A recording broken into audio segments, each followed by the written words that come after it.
What's going on, traders? We got a lot to talk about. We're going to talk about the SPY, triple Q, semiconductors, and then I'm going to give you a stock that I think is going to see a lot more downside. Before we start, like, subscribe, comment your thoughts below. Let's get into the video. So right now we're looking at the weekly time frame on the SPY. And one thing we talked about in our last video is how institutions were loading up 550 puts on the SPY, and they loaded up at around 559, 560, give or take. So if you followed that play, or you decided to follow that play, and you did your own research, you did your own DD, congratulations, you made an absolute bag this morning. Now, the question of the day is, are we going to see more downside? And I'm here to tell you that I do think we're going to see more. Okay. Now, someone in my last video said, it was funny. He said, I'm scaring people, or I'm trying to scare people. Look, if you look at the weekly time frame on the SPY, guys, I don't have to do no type of scaring. It does all the work for me. I mean, this did enough. You got 3 black crows pattern. This does the work for me. I'm not here to scare anyone. All I do is I call up the big guys. I ask them what they're doing. They say, hey, we're about to drop this thing harder than your grandma after winning bingo night. And then I follow along. I let you guys know. You guys do what you want with the information. So again, not here to scare anyone. I'm just here to make money just like everybody else. So when it comes to the SPY, we're looking at the daily time frame. Our key level was 564. I told you guys, as long as we stay below 564, I remain bearish on the SPY. Even if we break below 564, I still don't think the bottom will be in. Now, can we see more downside, right? Because 550, pretty important level, I would say. I think we're going to see a little bit more. I think we can see a move as low as about 540, all right, on the SPY. I told you guys, as long as we stay below 564, the floodgates are open between 550 and 540. Now, what are institutions doing when it comes to the SPY?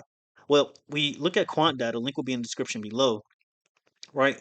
And right now they're loading up, or I wouldn't say right now, about what is this, 2:54 Eastern time, my time today, right? They loaded up 543 puts on the SPY. So you see right here, you got the SPY, March 28th is the expiration.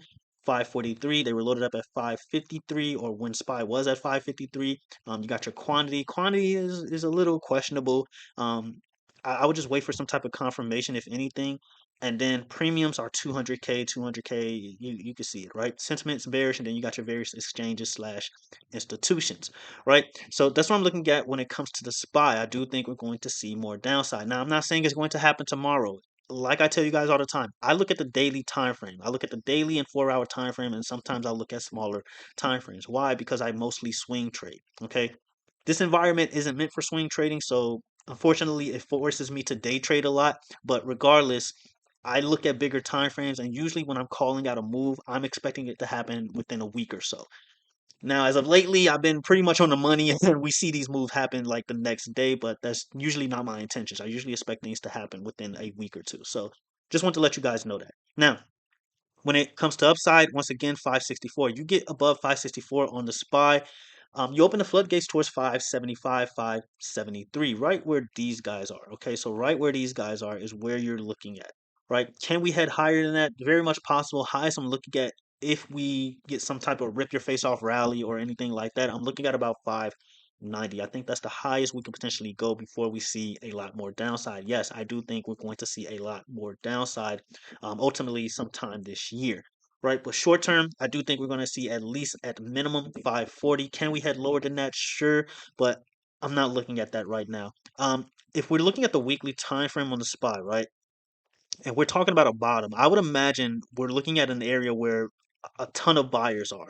And so I would say 525, you have a lot of buyers here. A lot of buyers. So I would imagine that maybe this could be the bottom. It's speculation right now. It's just a guess, right? But very much possible. You know, you got a lot of buyers here. You got a decent amount of turbulence here. We already broke this area here. So when it comes to like finding bottoms and tops, you really want to see where bulls and bears are. Like, and I mean like very, very populated in one area. And so I would imagine right here you can get some type of a really decent bounce. Now, am I saying we're gonna head here short term? I don't know yet, but very much possible. So that was something I will be looking at. We could talk about that in another video. You guys let me know what you think in the comments below. Now we look at the triple Qs. So triple Qs 560, I mean not 469. We're below 469. I would say 468 just to be safe, guys. Um, it's always a range when I give you guys targets. It's not, you're never gonna like really pinpoint targets based on the market, right? You kind of want to give a range. So around 469, 468, you get below that 468, I would imagine you're going to drop pretty fast. We do have inflation news tomorrow, so I think that's going to be the next catalyst that could potentially drop us faster. If not, maybe give us some type of short-term bottom, and then maybe we pump from there. I'm not trying to call, a bottom or anything, but I'm just simply saying that that news could give us some pretty massive volatility towards the upside or even the downside. So that's something you want to pay attention to. We look at the daily time frame, and one thing I want you guys to pay attention to here, the triple Qs is like giving out free bags. If you haven't noticed, like, and I talked about this before, one thing the triple Qs continues to do, and maybe the SPY does it, I didn't even look actually, but one thing it continues to do is it just breaks and retests over and over. So for example, right here, right?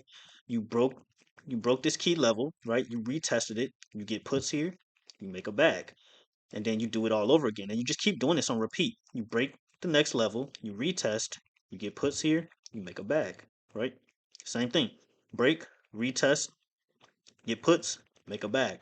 And you're just seeing this happen over and over and over. So Q's is like really passing out free bags. So hopefully someone's picking up on this. So for example, here you retested 480, 481, give or take, and then you broke down, so you would have made another bag. So is it going to keep happening? Obviously not. At some point in time, you're probably going to get trapped, but I would say it's very low. It's a very low risk trade where if the triple Qs keeps doing this, right? Maybe you just break and you head towards maybe 460 or something like that. You retest, get you some puts, very low risk trade, set you a little tight stop loss, right? At around four, maybe 472, 471 or something, and then boom, you do it all over again. And it's respecting the level. So it's not like it's stop hunting either. It's pretty much respecting the levels, I would say. So you can really set a tight stop loss and you would be very safe. So it's just an idea, do what you want with the information. I'm not trying to tell you what to do, what to trade or anything like that. It's very interesting how the triple Qs just keeps giving you free money, right? Just free money every single time, right? So we're still making lower highs, lower lows when it comes to the triple Qs.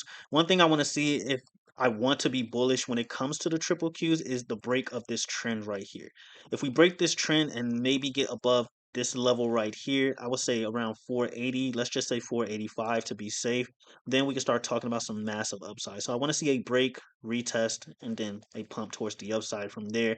And then from there, you're looking at about 490 when it comes to the triple Q. So want to see this trend get broken. Not only do I want to see this trend get broken, but I want to see 480 get broken as well. So that's what I'm looking at when it comes to upside for the triple Qs. But when it comes to downside, right? Again, you open up the floodgates towards 455 if you get below or you stay below 469, 468, give or take. So right here, you're pretty much in this area right here, and you're very liquid all the way towards 455, 450, more or less. So that's what I'm looking at for the triple Qs. As long as the triple Q stays below 480, I'm going to remain pretty bearish on this thing. All right. So that's pretty much all I have for the triple Qs, guys. All right. So I want to look at Nvidia. Nvidia could see a little bit more upside. I'm not gonna lie to you guys. We look at the weekly time frame here, and you're looking at the 200-day MA, right? So it's somewhere around here, around 120, 122. I don't have it up for whatever reason. I accidentally erased everything actually. But yeah, you could see a little more bit more upside. You retest around 122. There's also a fair value gap at around 122, and then you see a move towards the downside. You still have to retest this area. I wouldn't say have to, but at some point in time, I do think Nvidia is going to want to retest this area at around 100, 103. All right, so that's what I'm looking at for Nvidia. Can it head higher? Maybe you see like some fake out move towards, no, I won't say fake out, but a move towards 125 if anything. But from there, I just don't see it any more upside. Okay, so that's what I'm looking at for Nvidia. When it comes to downside, guys, you break below 103, you open the floodgates to 94, 96. We talked about this plenty of times. You probably can head much lower than that. The measure move for this rising wedge pattern is about 70, 60, somewhere around that range. I think we did it in the last video, but yeah, this plays out. You're you're looking at some insane moves. Do I think that's going to happen anytime soon? No. Lowest I'm looking at for Nvidia right now is about 103, 100, somewhere around that range. Maybe you get like some fake out move below 103 and then bull step in real quick and reclaim it. But ultimately, if you stay below 103 when it comes to Nvidia, yeah, things get very, very bad. Um, and that's what I'm looking at for NVIDIA, guys. Simple as that. So Tesla. Someone wanted me to go over Tesla. Wanted me to go over Tesla. Sorry. Tesla. Yeah, I still don't have much of anything for Tesla. I mean, you're still below key levels. You're still below 250. You're still below 270. I still remain bearish on Tesla. I guess this is somewhat of a, let me see. This is actually a reversal pattern. So yeah, Tesla might, yeah, Tesla might actually go crazy tomorrow. I'm not gonna lie to you guys. No, wait, this is the weekly time frame. I'm sorry. Yeah, all right, that guy who said I'd be trying to scare people, you might be onto something. I just daily time frame. All right, daily time frame. The week isn't over. Okay, the week isn't over. Um, yeah, you're just pretty much trading in this range. I mean, Tesla tried to break down, and then they hurried up and reclaimed. What is this? 234. I mentioned this in the Discord. If Tesla gets below 234 all over again, yeah, you're looking at more downside. So you saw it really holding today, 234. But right now you're just in this range between 234. We'll say 234, 250. All right. If you manage to get above 250, you're heading towards 270. If you get above 270, then yeah, I might get bullish on Tesla all over again. But other than that, yeah, still not looking good. Tesla can see a move towards 150. Um, I would say in the intermediate future, something like that, because Tesla usually has bad first and second quarters, right? So do what you want with that information. But yeah, don't really have much for Tesla. If it gets below 234, you're looking at a move towards the low 220s, or you open up the gates towards the low 220s. You saw it pretty much reclaim. I wouldn't say reclaim, but hold this level at around 234, 235. So yeah, as long as it stays within here, I really don't have much for it, right? It's just in a range. I mean, you go down to the 4 hour time frame, and yeah, it's just sitting in here. Okay, so it mounted it. This could be a good sign. You may see a move back towards the upside from here. But if it gets back below here, then yeah, you're not looking too good. All right, so let's talk about the stock real quick that I think is going to see a lot more downside. And so we look at Airbnb. So Airbnb, we go to the weekly time frame here on Airbnb, and you have broken this weekly trend on the daily time frame, not on the weekly time frame, but on the daily time frame, right? So let's actually zoom out. All right, so you bounced here multiple times, and you're currently below this weekly trend on Airbnb. You go to the daily time frame as well, and you close below this weekly trend line. So pretty bearish on Airbnb. Now, some things you can be looking out for when it comes to Airbnb is you can see a retest towards the fair value gap at around 125. All right. And before you see another leg down. Now, in case you don't believe me, in case you're not taking my word for it, and maybe you're just a little skeptical, institutions are loading up puts on Airbnb. We got an alert in our Discord that they are loading up, I believe it was 110 puts for around May, right? So let's look at the expiration. Let's just type it in manually. So yeah, around May 16th. And so institutions are loading up, I want to say 110 and somewhere maybe 115 puts as well. So you definitely want to pay attention to that. So right here, as you guys can see, 110 puts, 110, 110, 110 for Airbnb. They were loaded up today at around 11 Eastern time, my time, right? You scroll over, you see they were loaded up at around 121.74. So they're currently in profit, a little bit in profit, we'll say. And then you scroll over, you see the premiums 35K, 21K, so on and so forth. Sentiment is bearish, and then you got the various institutions here. And then you go to the next one, right? Because that's not all. Because I'm sure a lot of you are like, well, those premiums are low. You go right here, these are against the tape. You scroll over, same process again, right? So a lot of 110 puts are loaded up on Airbnb, and I think there's one more right here. Might be more somewhere else, but yeah. So even more right here. So that's three bearish spikes I showed you guys. They're definitely loading up on these puts here. So something to pay attention to. May 16th is the expiration for that. Do your own research, do your own due diligence. Do not put a whole bag on a play because institutions are doing it. Someone said that in the last video and blink me for it. Crazy. But regardless, yeah, I'm looking at Airbnb and I think it can head towards 108. Am I saying it's going to head there from here? I don't know. All right. I don't know it's obviously not going to head straight there. But yeah, be on the lookout for Airbnb. There's a lot of bad news coming in for flights and things like that. So definitely possible this thing can head lower. If we see a little bit upside, 125 is what I'm looking at. Okay. 125. All right. So that's what I have for Airbnb, guys. All right. And that's pretty much it. That's really all I have for this video. Bitcoin, as long as Bitcoin stays below 84K, simple. I mean, you're bearish.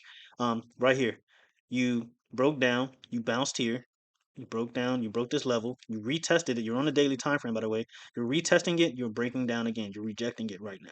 All right, so that's what I got for Bitcoin. Discord, another beautiful day for the Discord. We won 3 trades in a row today, back to back, like I always do. You know what I'm saying? Right, so yeah, we killed it today once again. We're also in that Airbnb play, so I'm not giving you guys plays that I'm not in or anything like that. So yeah, Airbnb, April 17 puts for 115 strike, 110 strike, and then they're currently at like 4.25. We closed at a little bit of profit, but Airbnb after hours is pretty much went right back to 120. We took profit on SOXX puts as well. We killed this play as well. What other play? Spy puts, we did 550 strike on spy puts. We took profit on those. We got into those yesterday, actually. We took profit on Apple puts today. You guys know how I feel about Apple. Actually, I need to talk about Apple. Yeah, been on an absolute rampage. Okay, that's crazy. I don't think. Yeah, we've been on a rampage. So yeah, killing it. Spy puts. We did 550 puts. SOXX puts 191 puts as well. Well, actually, this wasn't an official alert. I was just letting everybody know that this is what institutions are doing when it comes to SOXX. But yeah, Nvidia 105 puts. I mean, the list goes on, guys. You guys can see the emojis and all that stuff. Clearly everybody's like going crazy and things like that. But regardless, things are looking good. Winners tab. I mean, sold one, kept the C. I just now saying this. Thanks, Titan. Wished I grabbed it earlier. Yeah, Apple puss. He got into those Apple puss that we put out earlier. Well, how much did he make actually? $46. We'll take it. Don't care how much you make as long as you make something. $290. 549 puss. Um, this guy killed it. I think these are most of our plays. 530 puts on the SPY. This is an institution play, I believe. He took Tesla puts, Apple puts that I put out, SOXX puts. He made a bag today as well. So yeah, if you're not in the Discord, you're missing out. We have been on a rampage. All right, so that's pretty much all I have. Also, you guys keep asking me where to get the options chain data from. Quant data, guys. The link will be in the description below. If you're trading without an options chain, you're trading blind. And until the next video, guys, you have a good one.